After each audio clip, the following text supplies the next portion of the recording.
Assalamualaikum warahmatullahi wabarakatuh. Alhamdulillahirabbil alamin wa bihi nasta'inu ala umurid dunya waddin. Assalatu wassalamu ala asyrafil anbiya'i wal mursalin sayyidina Muhammadin wa ala alihi wa sahbihi ajmain, amma ba'du. Alhamdulillah, kita hari ini sudah memasuki pengajian fikih agraria pada hari yang ke-23 ya.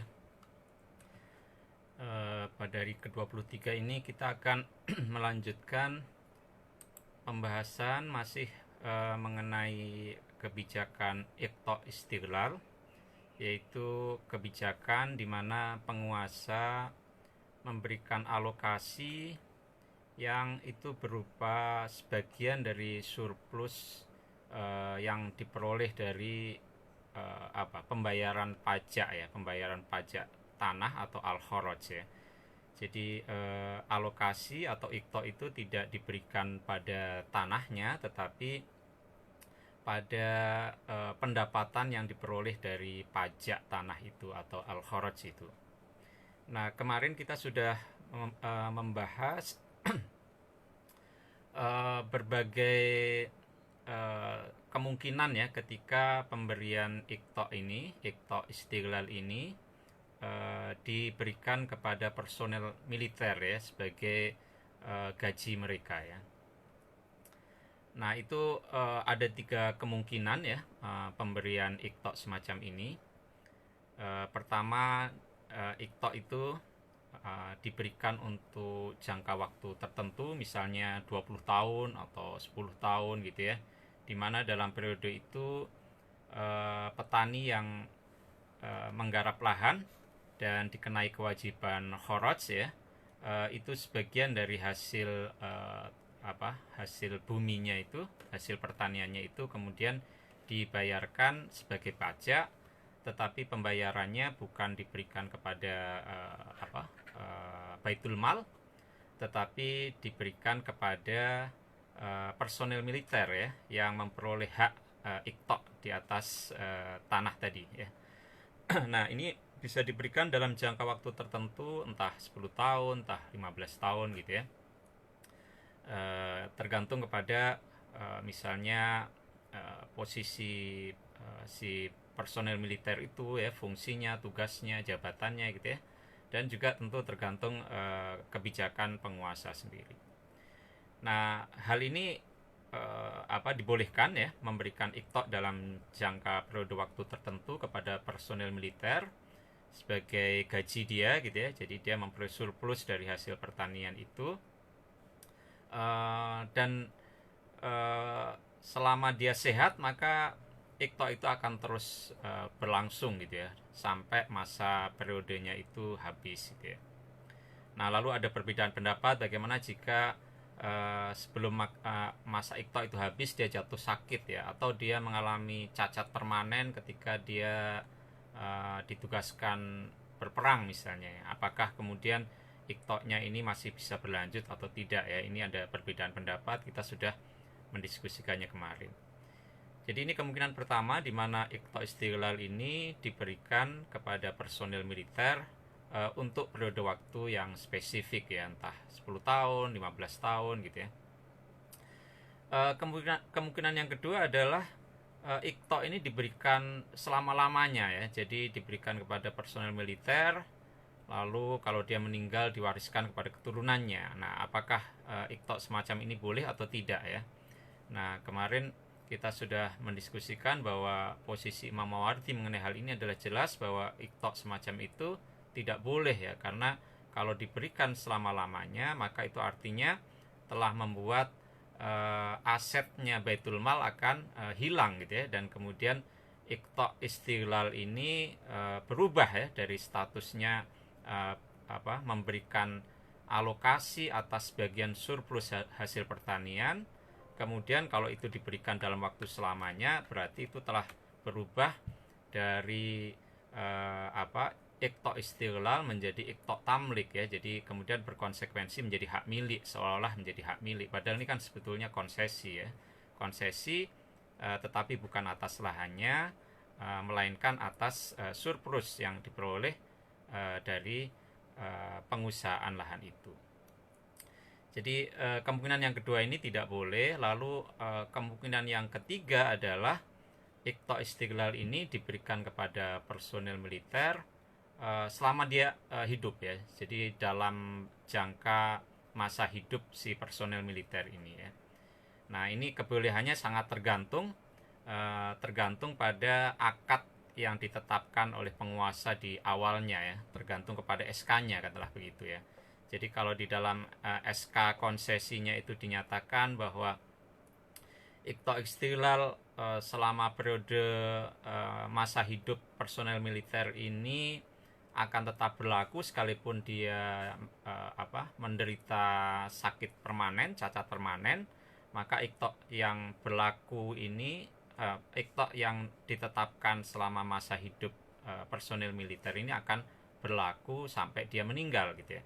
Tetapi ketika SK konsesinya tadi ya, SK penguasanya itu misalnya menyatakan bahwa Iqta' ini diberikan sepanjang hidup si personel militer, kecuali kalau dia kemudian menderita cacat permanen ya, maka Iqta' itu dicabut ya. Nah, kalau kemudian SK-nya berbunyi begitu, maka tentu ketika si penerima Iqta' ini ya, si personel militer ini mengalami cacat permanen misalnya ya, ketika dia bertugas di medan perang, dan ketika dia mengalami cacat permanen berarti dia tidak bisa menjalankan lagi tugasnya sebagai tentara, maka sesuai dengan bunyi SK itu ya, bunyi akad di awal itu, berarti Iqta'-nya berakhir ketika dia mengalami cacat permanen.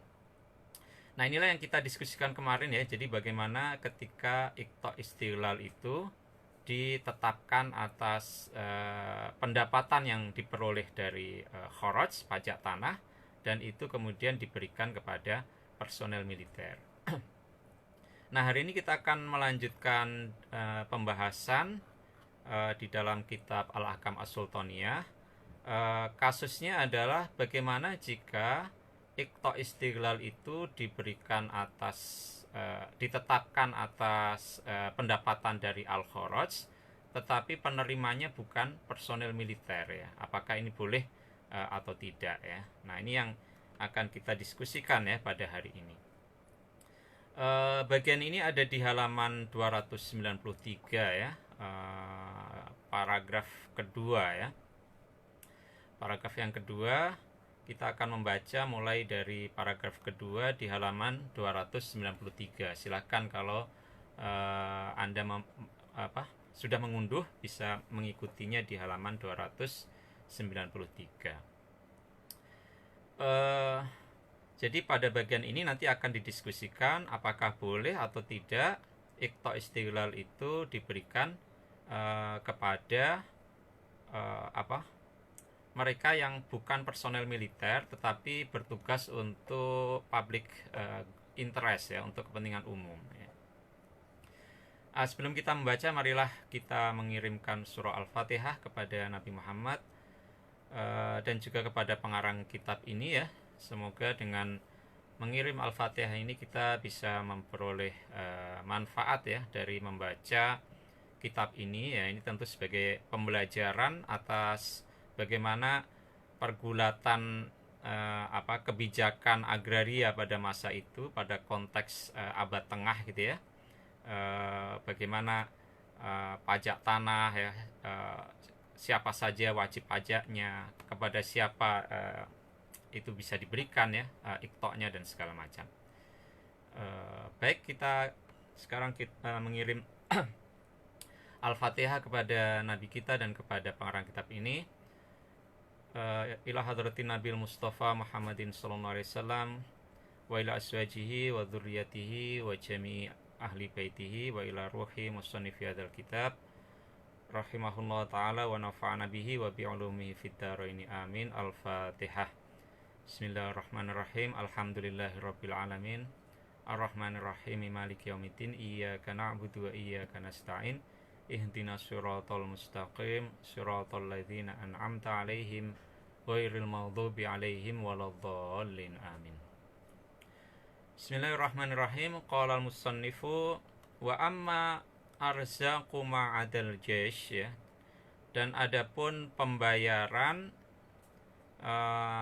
atas golongan selain tentara ya, personel militer, idza aqta'u, jika mereka mendapatkan iqta' biha sebagai gajinya itu ya. Biha ini berarti rujuknya kepada arzak, mendapat iqta' malal khoroji, atas harta khoroj ya. Jadi iqta' yang itu diambil dari perolehan pajak tanah gitu ya.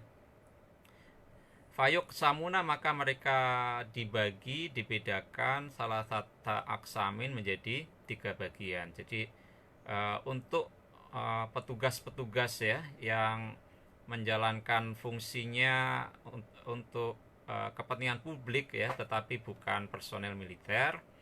Ini ada 3 bagian ya mengenai boleh tidaknya mereka menerima iqta' istiqlal itu. Ahaduha, adapun yang pertama itu man ya, orang yurtazaku yang memperoleh bayaran ala amalin, atas pekerjaan ghairi mustadimin, yang tidak permanen ya. Jadi pekerjaannya ini sewaktu-waktu ya, jadi tidak permanen ya. Artinya kapan dia dibutuhkan untuk pekerjaan publik tertentu gitu ya, maka dia dipanggil gitu ya. Jadi dia tidak bekerja sebagai karyawan tetap atau petugas tetapnya pemerintah gitu ya, tetapi dia bisa dipanggil sewaktu-waktu kalau dibutuhkan ya. Kaumalil masolihi, seperti halnya pekerja untuk kemaslahatan bersama ya, untuk kepentingan publik ya. Jadi pada masa itu pekerja untuk kepentingan publik ini tidak direkrut secara tetap sebagai pegawai pemerintah gitu ya, tetapi musiman saja ya, sewaktu-waktu dibutuhkan gitu ya. Misalnya kalau ada perbaikan jalan ya, atau gitu ya, karyawan lepas mungkin begitu ya istilah sekarang. Wajibatil khoroji, dan para pemungut pajak ya, pemungut pajak tanah gitu ya. Mungkin khoroj di sini bisa berarti pajak tanah, bisa berarti juga pajak jiwa atau jizyah ya. Nah ini kan juga tidak terus menerus ya, karena ada masa di mana khoroj itu jatuh tempo ya. Kalau pajak pertanian mungkin jatuh temponya itu sesuai dengan musim tanam mungkin begitu ya. Kalau pajak jiwa ya berarti setiap tahun sekali gitu ya, itu ditarik. Jadi petugas-petugas penarik pajak ini direkrut secara musiman ya. Fal iqta'u, maka pemberian iqta' bi arzakihim, sebagai pembayaran pembayaran upah mereka, itu layasihu, tidak boleh. Jadi untuk kategori pertama ini, yaitu orang-orang yang bekerja secara non permanen ya, untuk tugas-tugas publik ya, kepentingan publik seperti merawat jalan ya, atau penarik pajak, maka iqta' istiqlal itu tidak boleh ya diberikan kepada mereka. Wayakunu, dan ada sesuatu hasola yang hasil ya, yang hasil lahum bagi mereka, artinya yang mereka hasilkan, yang mereka peroleh, biha sebagai rizki sebagai upah mereka ini, arzak mereka ini, hasola yang diperoleh tadi, min malil khoroji, dari pungutan khoroj, itu tasabuban ya, itu merupakan merupakan penyebab ya, penyebab yang membuat mereka dapat mengklaim dari sebagian harta khoroj itu. Jadi bukan kemudian dia mendapatkan iqta' dari harta khoroj itu. Karena kalau mendapatkan iqta' dari harta khoroj itu, sebetulnya tugasnya itu tidak selalu berkaitan dengan khoroj ini ya, tetapi yang kemarin kita diskusikan adalah tugas khusus, yaitu membela negara gitu ya, yang itu menjadi tugasnya tentara gitu ya. Nah sedangkan pekerjaan-pekerjaan yang lain itu pekerjaan-pekerjaan itu menjadi sebab untuk mereka mendapatkan upah gitu ya, dan itu bisa diambil dari harta kharaj ya. Wahawalatan dan sebagai upah gitu ya, ba'da istihqaqir rizki, setelah mereka menyelesaikan pekerjaan sehingga mereka bisa mengklaim upah gitu ya. Ba'da istihqaqir rizki, setelah mereka bisa mengklaim ya, memperoleh pembayaran. Artinya setelah mereka menuntaskan pekerjaannya dan kemudian misalnya kalau pekerja masolih ya, misalnya merawat jalan atau memperbaiki jalan, mereka sudah menyelesaikannya itu, maka kemudian mereka berhak atas upah itu ya. Wahululil khoroji, dan setelah jatuh temponya kharaj itu ya. Jadi dia sudah menyelesaikan pekerjaannya, lalu kharajnya sudah jatuh tempo, maka kharaj ini bisa dikeluarkan sebagian untuk pembayaran upah mereka ya. Jadi artinya kharaj ini tidak merupakan pembayaran yang terikat ya. Kalau pembayaran yang terikat kan berarti dia wajib diserahkan secara ajak gitu ya, untuk peruntukan tertentu, misalnya peruntukan untuk iktok tadi ya, iktok kepada personel militer. Maka kalau pembayarannya itu sudah terikat seperti itu, petani yang punya kewajiban pajak kharaj itu akan selalu membayarkan kharajnya kepada si personel militer tadi.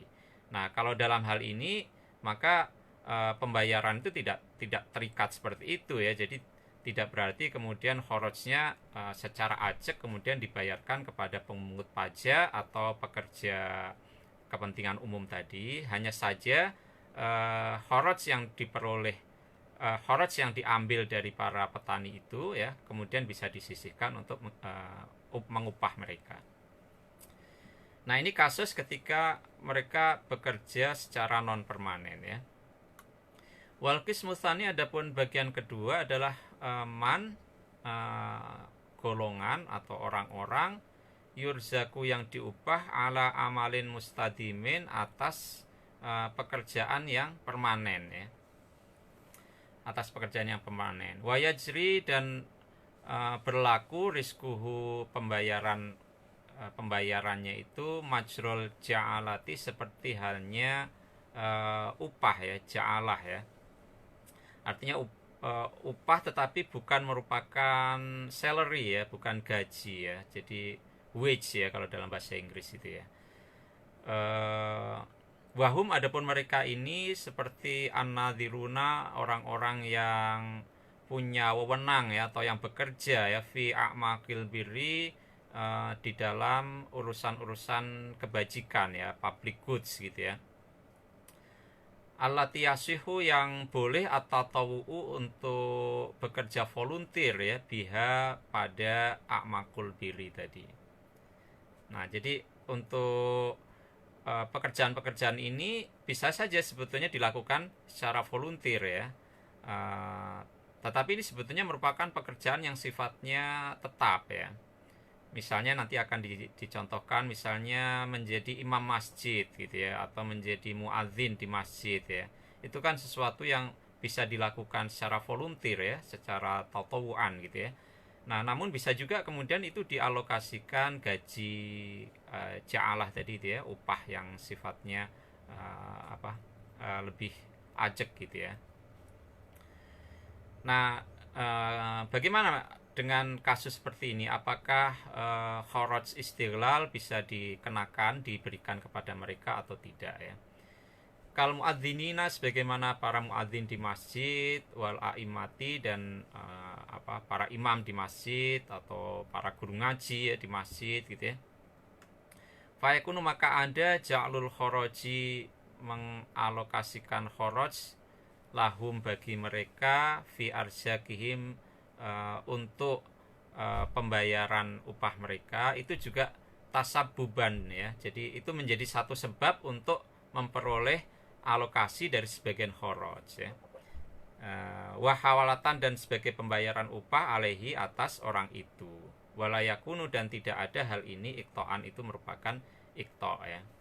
Jadi artinya kharajnya ini pada dasarnya tetap diserahkan kepada Baitul Mal, tetapi kemudian bisa saja disisihkan untuk orang-orang yang bekerja tetap ini ya. Menjadi muadzin kan bisa bisa orang yang tetap ya di masjid tertentu, muadzinnya selalu orang ini atau imamnya orang ini. Jadi dia terus menerus dijalankan sepanjang waktu ya, bukan seperti pemungut pajak atau pekerja almasolih tadi ya, merawat jalan atau memperbaiki jalan ya, itu kan sifatnya musiman ya. Tentu saja jalan di sini bukan jalan seperti yang kita lihat sekarang ya. Dulu kan jalannya tidak harus dirawat secara rutin seperti saat ini gitu ya. Nah, ini tadi yang bagian yang kedua ya. Bagian yang kedua, jadi untuk orang yang bekerja tetap seperti ini, tetapi itu jenis pekerjaan yang pada dasarnya bersifat volunteer, itu bisa saja pemerintah kemudian memberikan insentif kepada mereka ya. Mungkin istilah sekarang insentif gitu ya. Dan insentif ini kemudian dibebankan pada sebagian pendapatan negara yang diperoleh dari kharaj gitu ya. Maksudnya begitu. Jadi insentif itu bukan berarti kemudian mereka punya klaim tetap atas kharaj itu, tetapi kharaj ini tetap diberikan kepada Baitul Mal, hanya saja kemudian ada jatah khusus dari pendapatan kharaj ini yang kemudian diberikan kepada imam atau muadzin atau guru ngaji atau ya semacam itulah ya. Itu. Wal qismus salis, adapun bagian yang ketiga ya, kita sekarang masuk ke yang ketiga, itu orang-orang yurtazaku yang dibayar ala amalin atas pekerjaan mustadimin yang permanen ya, sama ya, status pekerjaannya permanen juga seperti yang kedua.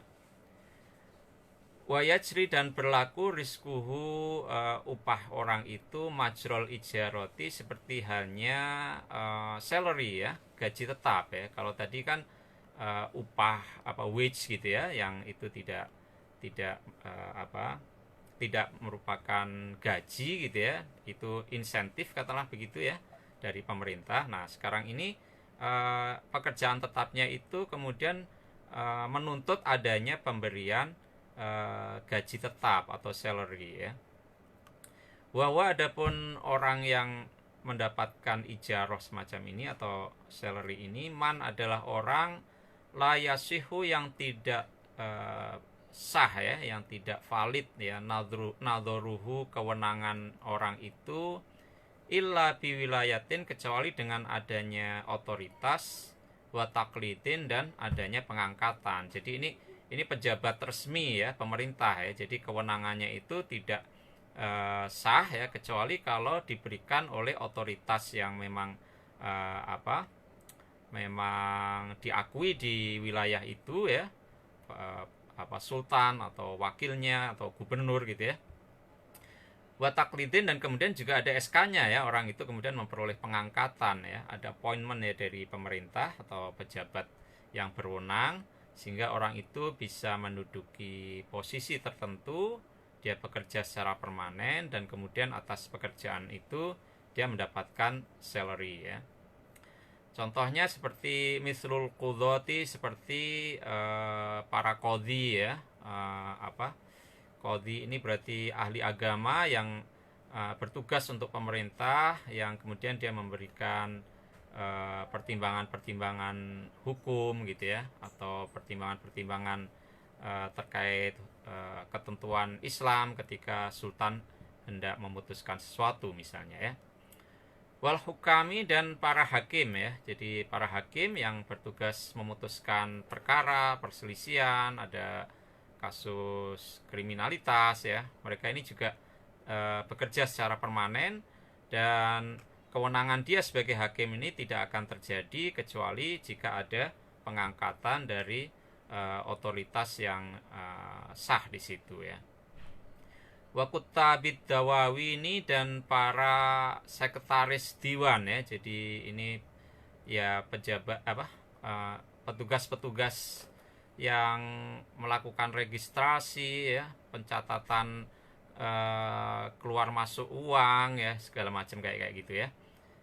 Ini juga pegawai tetap ya, dan mereka tidak sah atau tidak berwenang duduk di situ kecuali kalau diangkat oleh otoritas yang resmi ya.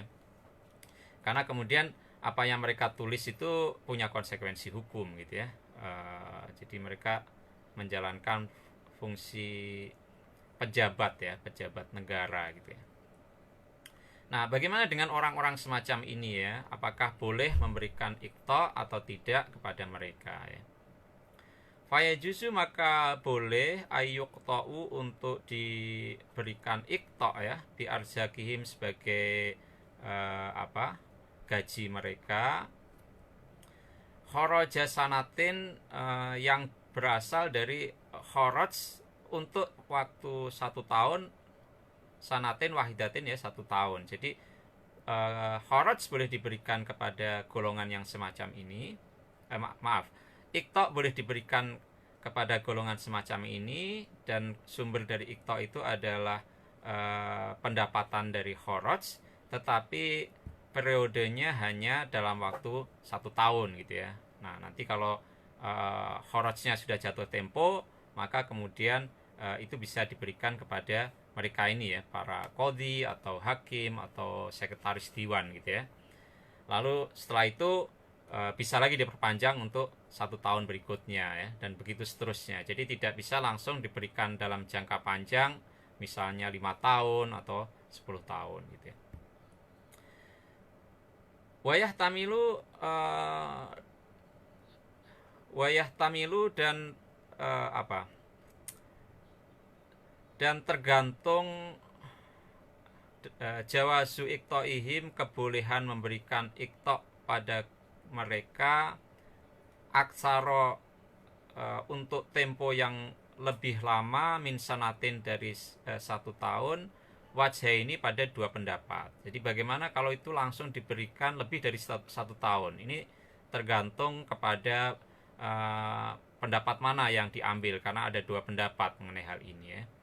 Ahaduhuma, adapun pendapat yang pertama itu ya juzu, boleh ya. Jadi boleh memberikan iqta' kepada mereka ini lebih dari 1 tahun ya. Kal jaisi, seperti halnya personel militer. Jadi dianalogikan seperti halnya personel militer ya, karena sama-sama sebagai aparat pemerintah ya, seperti itu ya. Jadi kalau tentara boleh menerima iqta' lebih dari 1 tahun gitu ya, maka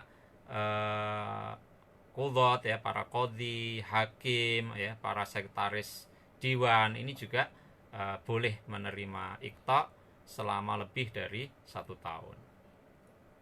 Wasani, adapun pendapat yang kedua, itu ya juzu, tidak boleh ya. Kalau menurut pendapat kedua ini, iqta' hanya bisa diberikan selama 1 tahun saja ya. Jadi ketika kharajnya itu jatuh tempo, lalu bisa dipungut ya pajak tanah itu dari kharaj itu, maka dari pungutan itu kemudian iqta' bisa diberikan ya kepada para hakim, kepada qadhi gitu ya. Tetapi hanya pada tahun itu. Ketika tahun berikutnya kharajnya jatuh tempo lagi, maka boleh tidaknya iqta' itu ya sejauh iqta'-nya tadi diperpanjang atau tidak oleh penguasa untuk tahun berikutnya. Kalau masih diperpanjang, maka ya akan diberikan lagi kepada para qadhi atau hakim atau sekretaris diwan tadi. Kalau tidak ya berarti ya hanya 1 tahun itu saja ya, dan kemudian gaji mereka berarti diambil langsung dari Baitul Mal ya, tidak dari penyisihan pajak tanah tadi.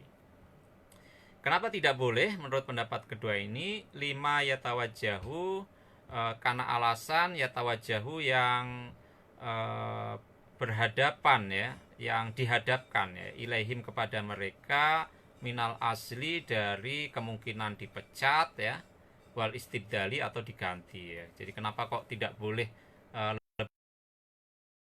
boleh jadi petugas-petugas ini ya, aparat pemerintah ini seperti qadhi atau hakim atau sekretaris dewan tadi itu diganti ya atau dipecat ya. Karena otoritas mereka tidaklah berlaku kecuali kalau ditunjuk atau diangkat sultan ya atau oleh wakilnya sultan, gubernur ya, kalau itu di daerah yang tidak di pusat pemerintahan gitu ya. Jadi kalau dia dipecat atau diganti tentu iktoknya tidak berlaku lagi ya, dan karena itu karena pejabat-pejabat semacam ini selalu dihadapkan pada kemungkinan mutasi gitu ya atau bahkan dipecat gitu ya, maka kemudian iktok itu hanya bisa diberikan untuk waktu yang pendek yaitu 1 tahun ya. Kalau kita lihat diskusi-diskusi sebelumnya memang mungkin pembayaran upah pada waktu itu ya memang apa ya tidak bersifat bulanan seperti yang sekarang kita alami gitu ya, karena sebagian besar pendapatan pemerintah pada waktu itu mungkin sebagian besarnya diperoleh dari pajak tanah ya, dan itu tentu sangat terkait dengan siklus tanam gitu ya. Karena itu pembayaran upah dan segala macam itu juga disesuaikan dengan jatuh temponya kharaj ya. Jadi kalau kharajnya sudah jatuh tempo, maka kemudian dia bisa dibayarkan sebagai iktok kepada personel militer misalnya begitu ya. Nah, kita sudah selesai sebetulnya ya pada bagian ini dengan pembahasan mengenai iktok istiqlal ya. Jadi kita sudah menyelesaikan pembahasan iktok tamlik ya, iktok yang berkonsekuensi pada hak atas tanah ya, baik hak atas tanah itu hak milik atau bisa juga hak sewa ya, jadi iktok tamlik ya. Lalu kita juga sudah selesai membahas pada hari ini kita sudah tuntaskan iktok yang bukan atas lahannya tetapi atas surplus ya dari hasil mengusahakan tanah itu. Jadi yang mengusahakan tanah itu kan berarti petani, lalu surplusnya itu ada kewajiban untuk dibayarkan sebagai kharaj, dan kemudian kharaj ini bisa saja diberikan sebagai jatah iktok untuk kelompok militer ya, atau kalau di sini pejabat pemerintah yang lain seperti qadhi, hakim atau sekretaris dewan gitu ya. Nah, jadi ini dua jenis iktok yang sudah kita selesaikan pembahasannya, yaitu iktok tamlik dan iktok istiqlal ya. Kita sekarang beralih kepada pasal yang lain, yaitu iktok atau pemberian alokasi gitu ya, konsesi lah begitu ya, yang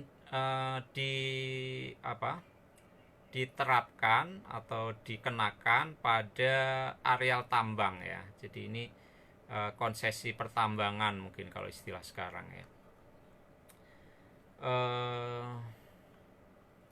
Waktunya sudah menjelang ini ya. Ya kayaknya kita sudahi dulu ya, karena waktunya tidak mencukupi. Kita besok akan membahas mengenai iqta'ul ma'adin atau iktok konsesi tambang, yaitu konsesi di atas area di mana di situ ada deposit mineral ya, deposit mineral yang berharga di situ ya.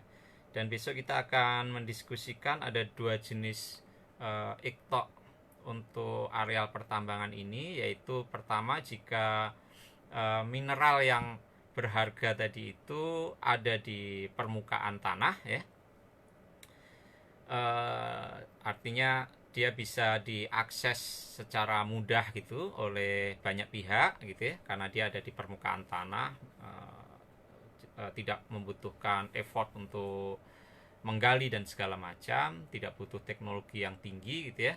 Lalu iktok yang kedua, konsesi tambang yang kedua adalah jika dia itu ada di bawah permukaan tanah ya. Nah, yang di permukaan tanah itu ya misalnya yang dicontohkan di sini seperti garam gitu ya. Lalu ada eh, aspal gitu ya. Ada beberapa kategori di sini yang saya juga asing gitu ya, istilah-istilah ini, kandungan mineral seperti apa ini ya, kita diskusikan besok lah itu ya. Dan kemudian kalau yang bersifat terpendam ya, batinah tadi, yang zahirah itu ya seperti ya macam-macam ya, termasuk minyak bumi dan segala macam. Baik, kita akhiri sampai di sini. Kita besok akan masuk ke halaman 294 ya, 294. Kita akan membahas mulai besok konsesi tambang, dan ada 3 halaman tersisa ya untuk pembahasan mengenai hal ini, dan ini merupakan bagian terakhir juga dari bab 17. Jadi insya Allah kita bisa hataman lah ya pada bulan puasa ini, bab 17 ini ya, karena kita memang menargetkan membahas 3 bab dalam bulan puasa ini, bab 15, 16, dan 17.